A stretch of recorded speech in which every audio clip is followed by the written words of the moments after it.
দেড় বছর ধরে চট্টগ্রাম পোর্ট ও বিমানবন্দরে আটকে আছে কুয়েত প্রবাসীদের কয়েক হাজার কেজি পণ্য। ১০০রও বেশি কন্টেইনার আটকে আছে চট্টগ্রাম পোর্টে। এতে নষ্ট হচ্ছে অনেক ভোগ্যপণ্য। এনবিআর ও কাস্টমস কর্মকর্তাদের যোগসাজশে মালগুলো আটকে আছে বলে অভিযোগ কার্গো ব্যবসায়ীদের। কুয়েত থেকে জিশান মাহমুদের তথ্য ও ছবিতে ডেস্ক রিপোর্ট। জীবিকার তাগিদে প্রতি বছর বিশ্বের বিভিন্ন দেশে পাড়ি জমান অসংখ্য বাংলাদেশি শ্রমিক, যাদের অনেকের বছরে একবারও দেখা করার সুযোগ মেলে না পরিবারের সাথে। আর প্রিয়জনের কাছে পণ্য পাঠাতে হয় কার্গোর মাধ্যমে। বিমানের চেয়ে জাহাজের খরচ কম হওয়ায় অনেকেই বেছে নেন সি কার্গো সার্ভিস।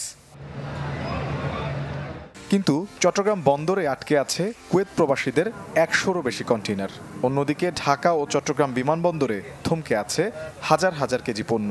এতে সময় মতো মালামাল হাতে পাচ্ছেন না প্রবাসীদের পরিবার। আমি একজন কুয়েত প্রবাসী। আমি ১.৫ বছর আগে কার্গোতে মাল পাঠাইছি, চিটাগাঙ্গে আটকে রয়েছে।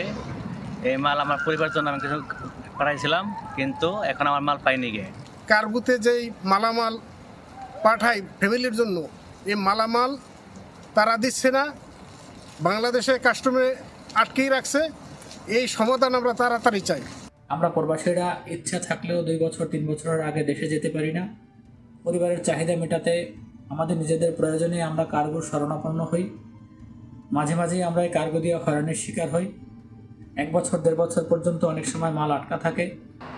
এনবিআর ও কাস্টমস কর্মকর্তাদের যোগসাজে মালামালগুলো আটকে আছে বলে অভিযোগ কার্গো ব্যবসায়ীদের। জানান, প্রবাসীদের পাঠানো মালামালে বসানো হয় অযাচিত ভ্যাট।